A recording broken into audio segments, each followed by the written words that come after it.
Welcome back to the Drive Home Reviews podcast, where I review the movies I have just seen as I am driving home from the theater. And let's go back in time. Let's take a fun little trip back to those carefree days of the mid to late 90s. My youth. I am a kid of the 90s. More specifically, we're going to take a look at 1995. I was 16 years old, a sophomore, I believe, in high school, sophomore or junior, now I can't remember. And my parents and I had decided we're going to go to the movies for a little family outing, and we decided to go see, again, I did not choose this, so it's kind of interesting that my parents chose this. We decided to go see a Goofy movie, which, of course, is the, I guess for lack of better terminology, it's the big screen adaptation of the popular Disney afternoon cartoon Goof Troop, or at least using a lot of the same characters and basic setup. And I remember enjoying it. I thought it was funny, and I enjoyed it enough to buy it on VHS and DVD eventually, so that should speak to the quality. I remember I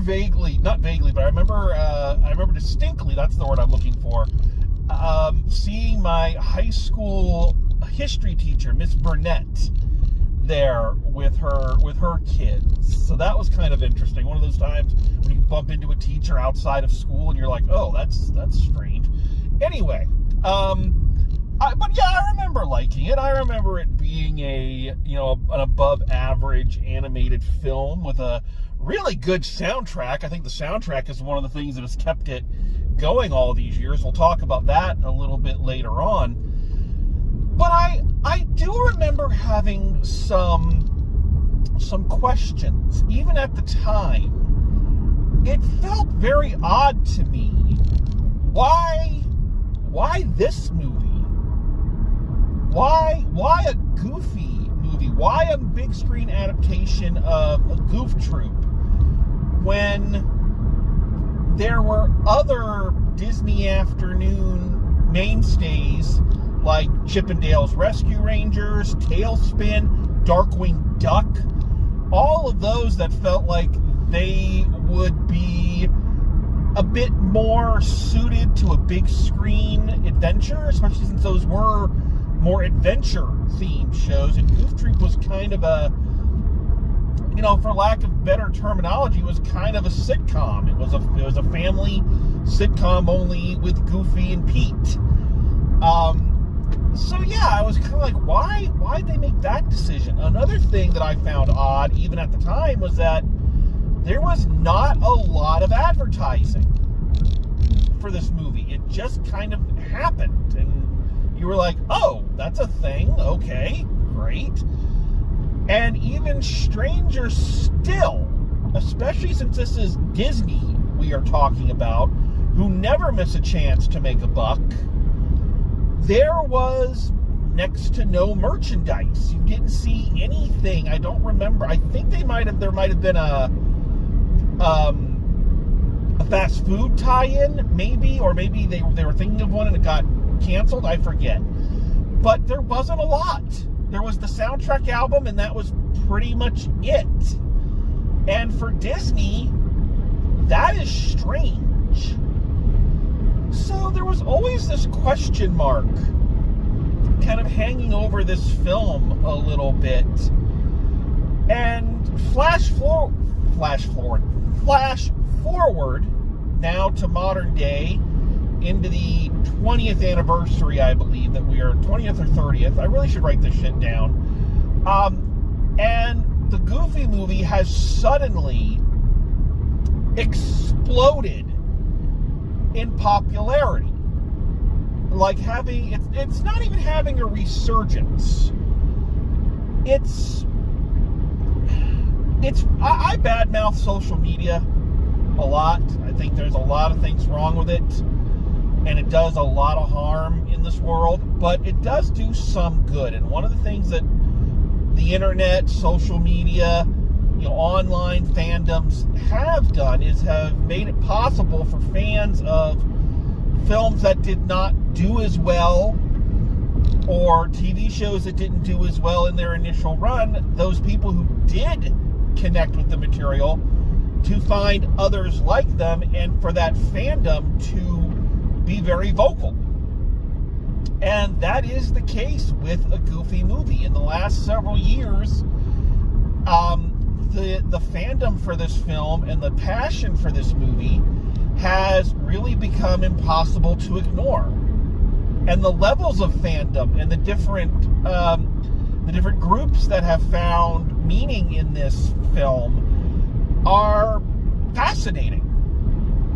And Disney seems to have listened to that, and that is what kind of spawned this documentary. Well, the first documentary we're covering on here in a while, of not just a goof, of looking at the history of this film and everything that went into it, and giving the fans kind of that inside track. So I was very fascinated. I was actually very surprised to find this. I'd heard they were making it, and I was like, oh, okay, well, it's going to be a year or two before they get that done. And then I'm scrolling through looking for something to watch one night, and there it is. I'm like, oh, that was freaking fast. All right, let's check this out. So it has been a while since I've done a documentary on this show, and documentaries are a little harder to do as opposed to a standard film, which has a narrative and acting and character arcs and plot points and whatnot. So there are a couple of things that I usually use as my criteria for how did this documentary do. What are some of the things that you look for in a good documentary? Well, the first one is it told in an interesting way? Do they tell it in a way that's not just people kind of sitting, staring at the camera, and yeah, they do tell it in very interesting ways. First of all, I think I have to point out that this is unique, even among the documentaries I have reviewed, because I have never reviewed. And even as I'm thinking about it, I'm hard-pressed to come up with another documentary that is about the making of an animated film that shows the process, warts and all. What I mean by that is every other behind-the-scenes thing I've ever seen, especially on animated movies, are always, basically promotional tools.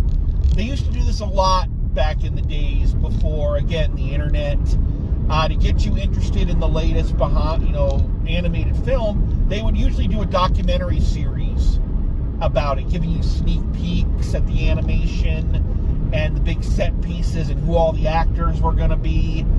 But these were promotional. They're not going to tell you, the shit that went into making this movie or how hard it was or the pitfalls.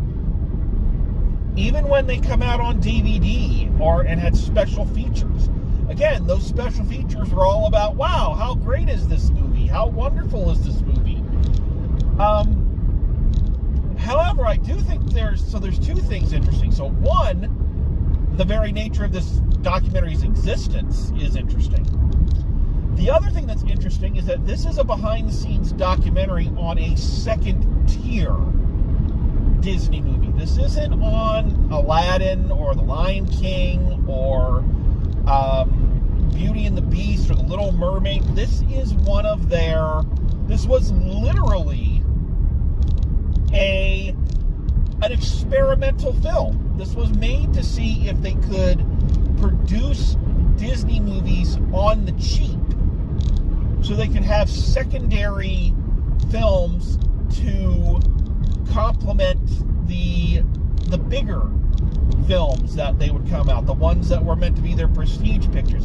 Basically kind of the principle that they would later turn into the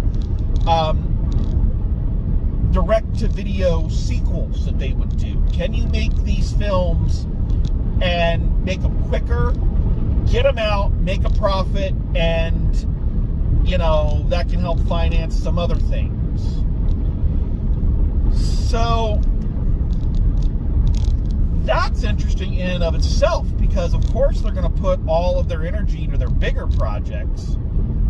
And you can tell, so that's one of the other criteria, we're bouncing around here, is do I get new information that I didn't otherwise have from this documentary?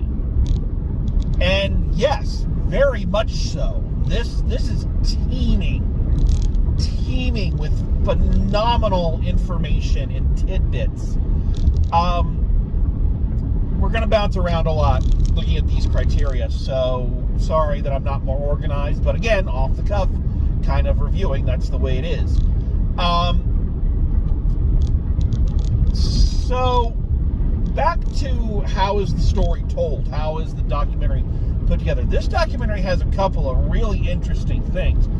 First of all, the primary interviewee for this is the film's director, Kevin Lima. And as luck would have it, he had a whole plastic storage container of VHS tapes on the making of a Goofy movie. Stuff that was done probably for a behind-the-scenes special, or, they didn't have DVD extras back then, but, probably for some kind of archival purposes that had never seen the light of day. That must have been a treasure trove for the makers of this movie. That had to have been, just like, when you consider how many films, even from the 90s, which was not that long ago, where the backstage information, the making of, and all that stuff is gone. Because why would you keep it? And this guy had like a whole storage container of it. That's phenomenal. That's like the pot of gold at the end of the rainbow. So you get this information almost directly from the source, which is really cool. And just the information that you get is not just kind of what these guys went through, but also kind of an interesting look into how an animated movie would have to have been made back in the day. Think of how easy it is to conference with people now who live in different states, different countries. Skype and FaceTime and, Microsoft Teams and all that. It's very easy to, set up a conference call between all sorts of people. And they didn't have that luxury. This is going back to the information he didn't have. And part of the videotapes archives that he had were the videotapes of him basically directing the animators that were working in Paris and Australia and all the other places that were working on this movie. So there's reams of footage of this guy just talking to the camera like you would if you were, it kind of reminded me of someone doing, like I'm doing right now, doing a podcast or doing a TikTok video or a YouTube video of just in the camera talking right to it. That's, which again was really a difficult way. And then they'd have to mail these tapes to the animators. Like, that's insane that they had to coordinate all that. You don't think about that. You don't think about that, especially with a hand-drawn film. How you had to kind of coordinate with all of these people and all of these language barriers and everything. Wow, what a feat. What a feat. I would love it, and they should do this. I would love to see them actually release all of those tapes of him directing the movie, like, to YouTube or something like that. That would be freaking amazing, and it'd be like a masterclass in directing an animated feature. I would love to have that available. So we should petition Disney to do that. If we got Warner Brothers to release that shitty Snyder cut, we can get Disney to kind of upload all of these, or him personally. That's his tape. So I'd love, So Kevin Lima, if you're listening, first of all, thanks for watching the show. Secondly, upload those, man. I'd love to see them. Another way that this film, speaking of animation, one of the cool things that they do with this movie, when they have long stretches of dialogue, or just people kind of recounting stories, they basically animate the scene with classic 2D animation, with caricatures of the people involved, the directors and everything, as kind of characters in a Goofy movie. It's really freaking fascinating. I almost wish they'd done the whole movie like that. That's so cool. This leads to something very interesting to me. One of the more interesting things, and one of kind of the polarizing figures of this story, and that is the former head of Disney Animation, Jeffrey Katzenberg, who is partially, if not completely, responsible for the Disney Renaissance of the late 80s and into the early 90s, who famously was cut loose from Disney and then went over to DreamWorks, where he made the incredible Spiteful Shrek. So, but he, of course, was the head of Disney Animation at the time. And it's very clear to me that everybody involved with the making of this movie had a very, very complicated relationship with this man. It is very clear in what they say, what they don't say, and how they phrase things. They don't want to come right out and say this guy was an evil troll that, made our lives hell. But there are hints. For instance, in those animated sequences, Jeffrey Katzenberg is always animated to, basically be this sawed-off little monarch, kind of a Joffrey Baratheon kind of look. This smarmy kind of look on his face. And when they talk about some of the things that he did, it's insane. Okay, I won't go into all of them. You should watch this. But one of his things, because this is something that just blew my freaking mind when I heard it, is that when they showed him the first kind of rough cut of the film, first of all, he fell asleep, and then still gave them notes on the shit he fell asleep during. And then he didn't like that Goofy had a cartoony voice. He didn't like Bill Farmer, who had been the voice of Goofy for, decades at that point. He was the established voice of Goofy.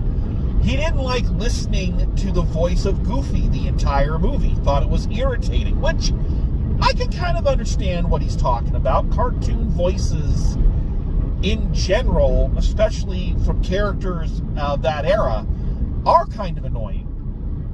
This is why, go back and watch the original Disney cartoons. That's why they didn't talk much.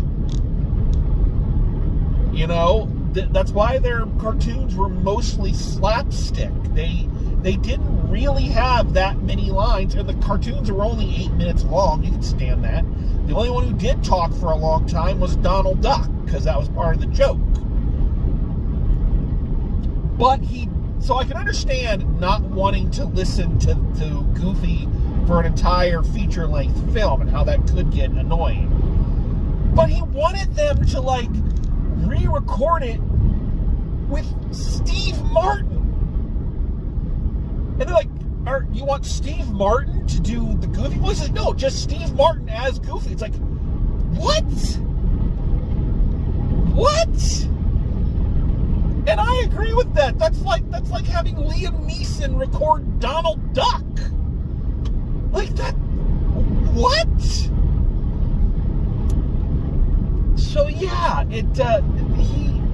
there is definitely this kind of love-hate relationship that the makers of this movie had with Katzenberg, and one that I think they kind of found out they had the best of a bad situation when he got fired, and they were shut down the list of importance for, after he left, and that's the other interesting thing about this documentary, is it details just how much this creative team had to fight for this movie. Because there were numerous times when it looked like it was going to get shelved or just stopped, or they were going to cut it up and make it like a bunch of episodes for one of their, like, I think they were they doing Wonderful World at Disney at that time? I don't think so. But, do like a TV special or something. So they had to fight for this movie. And it goes to just how dedicated everybody was to that movie, that they were pushing for it. And of course, then, wrapping this up a little bit, when it does come out, when they do finally get it out, of course, it doesn't get a lot of promotion, which is one of the things we talked about that I was curious about earlier. It got dwarfed by The Lion King. That was what Disney was really pouring their heart and soul into at that time.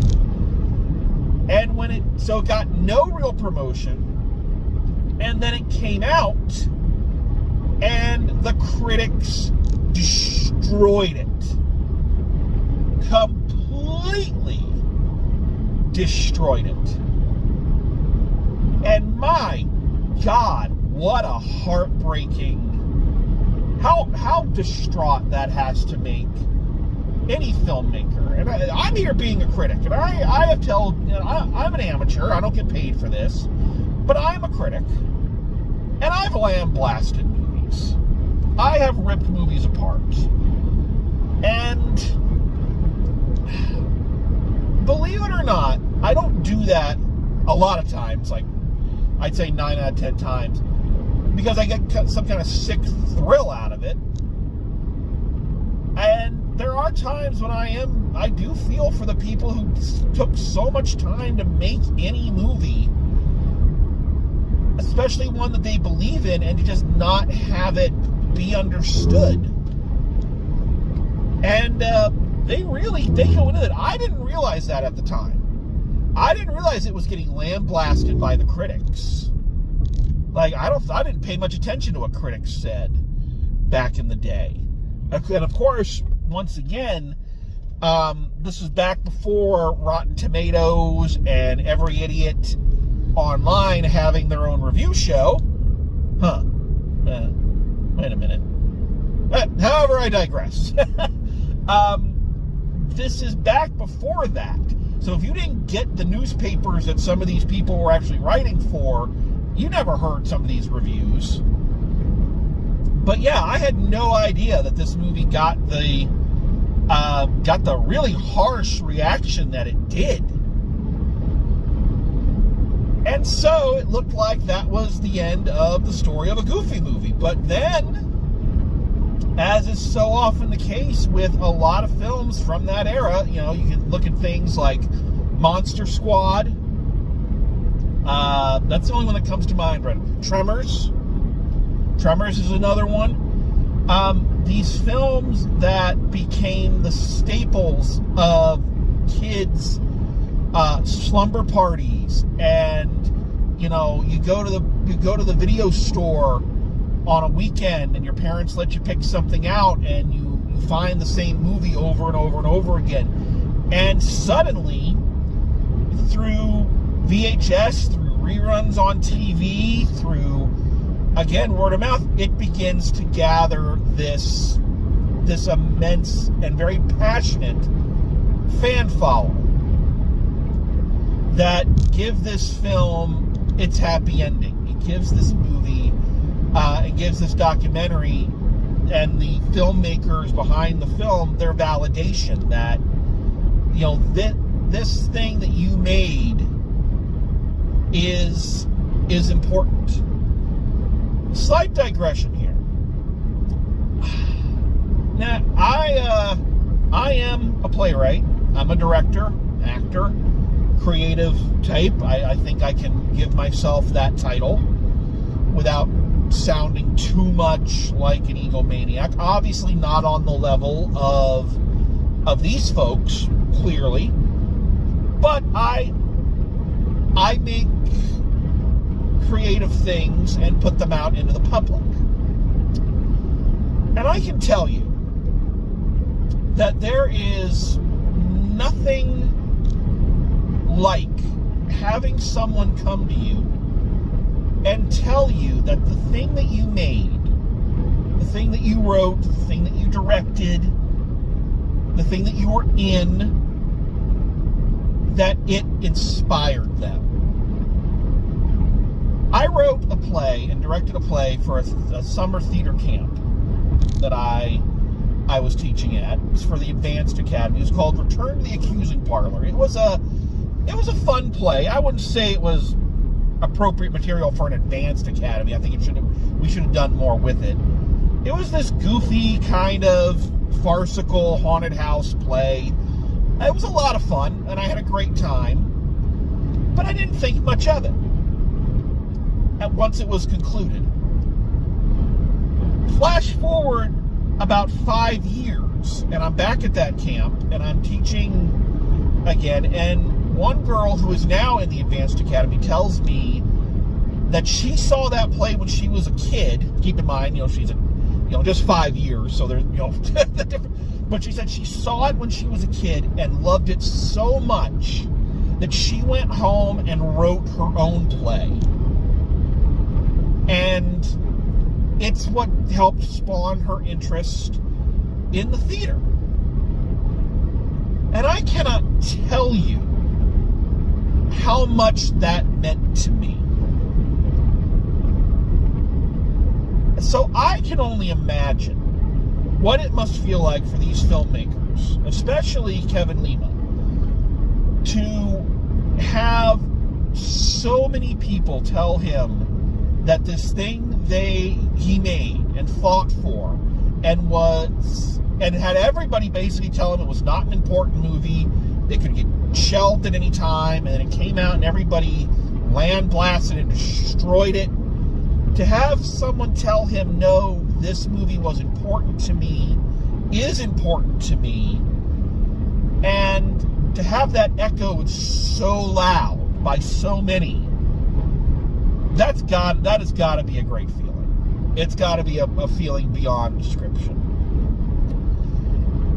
And yeah, so this is a film for the fans, made by a fan, the director of this film shares his personal experience with a Goofy movie and why it was important to him, as well as other people describing why it was important to them. It's really great. And it gives you that great uplifting feeling that you wanted from this film. This was a good documentary. It was good, it was uplifting, it was informative, it was entertaining. Only a couple things, and these aren't negatives, these are just kind of things I would have liked to have seen more of. Of course, we had a lot of the archival footage, but I would have liked to have heard more from the cast today. Of course, we hear from Bill Farmer, who played Goofy, and Jason Marsden, who played Max. But I don't think we get really any interviews, modern interviews, from the rest of the cast, like Jim Cummings, Kelly Martin, especially Tevin Campbell, who was the voice of Powerline.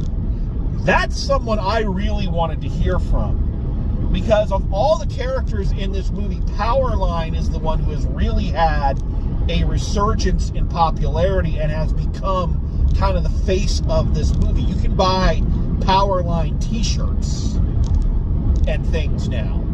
Like, so I would have loved to have heard from him about, you know, what that meant to him to hear that, or people loving the soundtrack. Because the soundtrack, if you'll pardon me using the terminology of the young people, the soundtrack fucking slaps.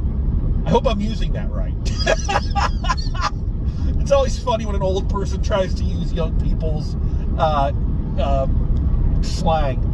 But the soundtrack is awesome. Eye to Eye and Stand Out and Open Road and Nobody Else But You and After Today, they're fucking awesome songs. So I would have really liked to have heard from him a little bit on just what that means to him as an artist, to have that character suddenly get this amazing fan reaction. The other thing that they touch on, and I wish they would have gone into this in a little bit more detail, because I think it's very important to the popularity of this movie and the sustainability of this movie, is that one of the fan groups, or the fan bases that has kept this movie going for so long is the black community. The black community has claimed a Goofy movie as a black film. And I find that utterly fascinating. And one of the things I did after watching this documentary, and I encourage everyone else to do this, is I went online and started looking up some of these content creators who do video essays on a Goofy movie and talking about why the black community responds so much to it. And it's sometimes it's surface things. You know, there's an obvious black coded character in Powerline, and sometimes it's things that you didn't really register, like the fashions of the characters, which were borrowed very heavily from black culture because that was what was really cool in the 90s. And you didn't register that. But other things, like I've heard a number of the content creators talk about how Pete is very much a reflection of black parenting, at least at the time. And how Goofy is kind of the response to that. That's something I never would have freaking thought of.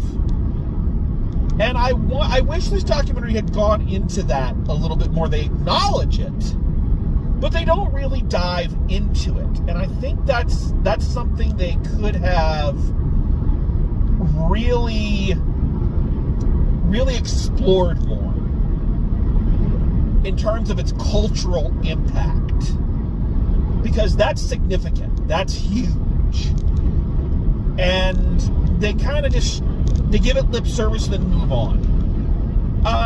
But it did inspire me to kind of go and, to use again a tired term, to educate myself and to, look at this film from another group's perspective, and I'm very happy I did that. So,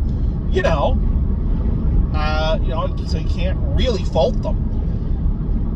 So yeah, I really enjoyed this. As a fan of this movie and as someone who thinks it deserves the praise it's been getting, I really, really was happy to see not just the fascinating way in which this movie was made, the obstacles it had to overcome, but to see these filmmakers get their just desserts and get their praise that they deserve for it. That's rewarding. Before I get to the ratings, there's one thing I'd like to bring up, and this is fascinating to me. Just something to think about, especially in regards to another Disney film that came out this year that I reviewed. Some of the criticism around a Goofy movie when it came out were people saying things like, Disney has ruined Goofy. That this more sentimental and emotional Goofy isn't the Goofy I grew up with. This is wrong. You've destroyed Goofy. And we see now that that is not the case, that they added another layer to Goofy. They didn't destroy the Goofy that you had grown up with or that you remembered from the shorts. They simply did something else with him that resonated with the young audiences that the film was intended for. Interesting. Very interesting. I wonder if there are any other Disney characters whom lately have been getting the unfair reputation of having destroyed the memories of the original and having gone against the original. I wonder. Just something to think about. Just something to think about. Anyway, I know this review is kind of all over the place, and I do apologize for that, but again, kind of a little harder when you're doing a documentary, I find. But I hope I've conveyed that this is a good documentary. It's a good film. I recommend it. I recommend it to people who are interested in directing, in show business, and animation. And if you're a fan of this movie, go and check it out. I don't think you will be disappointed. So, final grade for Not Just a Goof. I gotta go an A. Solid A on this one. The only thing keeping it from an A+, and I wonder if that's because the film, maybe it was made in a hurry, maybe, is that I would have liked to have heard a little bit more about the cultural impact that we've discussed, that I felt they kind of breezed over. So, I think if they'd spent a little bit more time on that, I would have bumped this up to an A+. But that's a minor complaint. And I encourage everyone to not only watch this movie, but then go seek out some of those content creators and hear what they have to say. It's fascinating and important to do, in my opinion. So, yeah, this was a great movie. Great documentary on a great movie. Your time is not wasted. Go check it out. All right. So, that is that. So, thank you all for coming along. Thanks for listening. Thanks for enjoying these reviews. And as always, drive safe, and I will see you at the movies.